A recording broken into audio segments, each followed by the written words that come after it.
I know this may be a little bit premature, but is there a timetable for repairing all of the infrastructure damaged? Months, years? I can't give you a timeline yet until we get our assessment, and our crews are out as we speak. So that's still going on? That's still going on, yeah. It takes a lot of time. Remember, I've got probably 600 miles of roads that we check. We've got culverts that have been clogged. We've got buckling in roads. We've got bridges to inspect. Today is going to be the first day that we're going to actually set foot on Grand Isle. And there are 2 to 3 feet of sand on that state road right there. We don't know what that sand has done to the road or what the erosion or the water has done as it came across the road and then when it went back out to sea.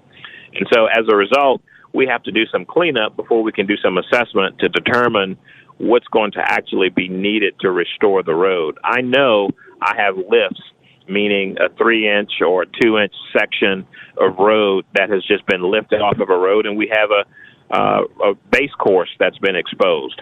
Once we get to there, we know we might have some subsurface damage.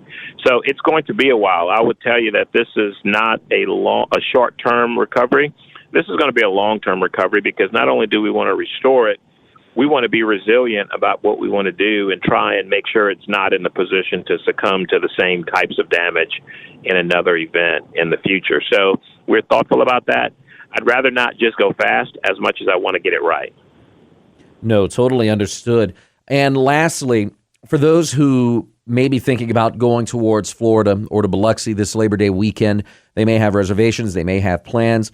What travel advice do you have for them in terms of getting there? Should they take the standard route or should they take a much longer yet safer alternate route?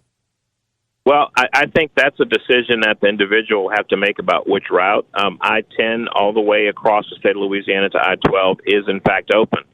Be mindful that when you get to Baton Rouge, there are lines around the corner at almost every gas station. Several gas stations are closed because they're out of fuel. And this happens in events, and we're eventually going to catch up as we have tanker trucks and pipelines and refineries coming back online. But there is that lag that is in the system. More importantly, remember, if you have a hotel, there may be folks who evacuated that have nowhere else to go that are in that hotel.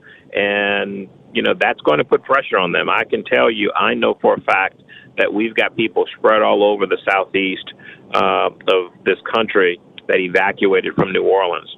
They're probably with loved ones, but some of them may be in hotels. And as events and normal activity in Florida or Dallas or San Antonio takes on, you may be removing someone from that shelter, having them to move again, and that's going to be pretty challenging for those people. I'm not saying don't go. I'm just saying be mindful of where we are conditionally as a region and what our neighbors are feeling right now. And then also, I will tell you, our healthcare system is absolutely strained from COVID as a result of the 98% unvaccinated people being institutionalized or put in the healthcare system. We couldn't evacuate hospitals because we had nowhere to put them. As you travel, be mindful of what those medical resources are all across the Southeast, not just here in Louisiana, because if there's something that happens, you may have some difficulty finding hospital space. Not uncommon in a disaster, but it's uncommon in the middle of a pandemic because we've seen on the news, Alabama, Mississippi, Florida, all of our hospital systems are already at the tipping point in terms of their capacity to serve and are starting to ration certain types of services. As you travel, things happen. In hurricanes, things happen, and there's a greater need for medical attention.